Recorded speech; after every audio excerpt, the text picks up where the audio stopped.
Chemical market analytics, we're building up our consulting group. We have a group now in London that's been built up over the last year. We're building out the Americas group now. So currently we have around 15 people in the group, and we'll soon have about 20 with people in London, in Houston. Also we'll have them in Dubai, and we have some in India. So we'll have a well-rounded group of consultants and analysts that can tackle any type of bespoke research that somebody may need outside of the subscription business we have with market advisory and world analysis. Just some examples maybe of some type of work we've done or can do.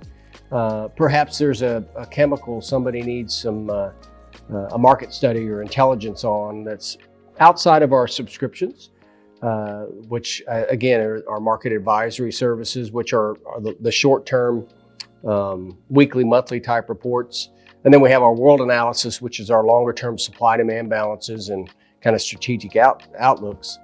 Could be an example. We recently did a study on a chemical that we didn't have any long-term supply-demand balances. We did do some market coverage in the short term, and the client was very interested. They're a mining company making some battery raw materials, and one of the there's a byproduct that's a sodium sulfate, and so basically we took and were able to do a market study, spin up those balances, and do some intelligence for them, because when they looked at it, they were saying, okay, I'm going to make these battery materials, but what do I do with this byproduct? So that's an example of maybe somebody who's not fully engaged in the chemical space, but is looking for our help on some type of market study or understanding those markets.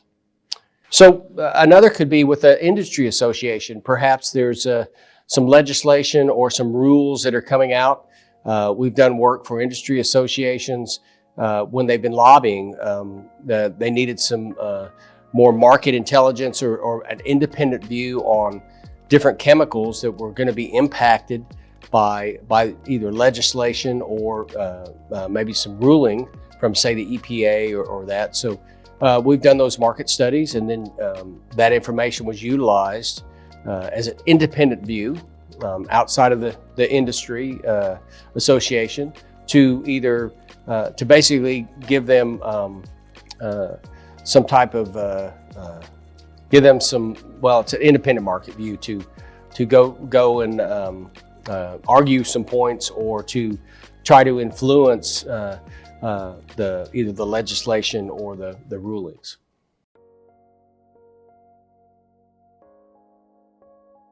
We do work along the lines of it could be a company is looking to sell a business, and so they need a market study that could go in the data room.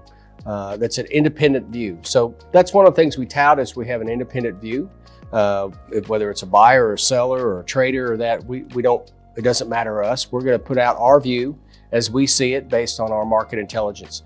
The other thing I think that's very valuable for our consulting group is we have a lot of subject matter experts within our base chemicals, whether it's olefins or plastics, inorganics, the syngas group, you name it. We've got hundreds of subject matter experts. So we pull from that information, and these folks, our business has been around since 1979. So we have a lot of history to pull from, a lot of data, a lot of pricing data.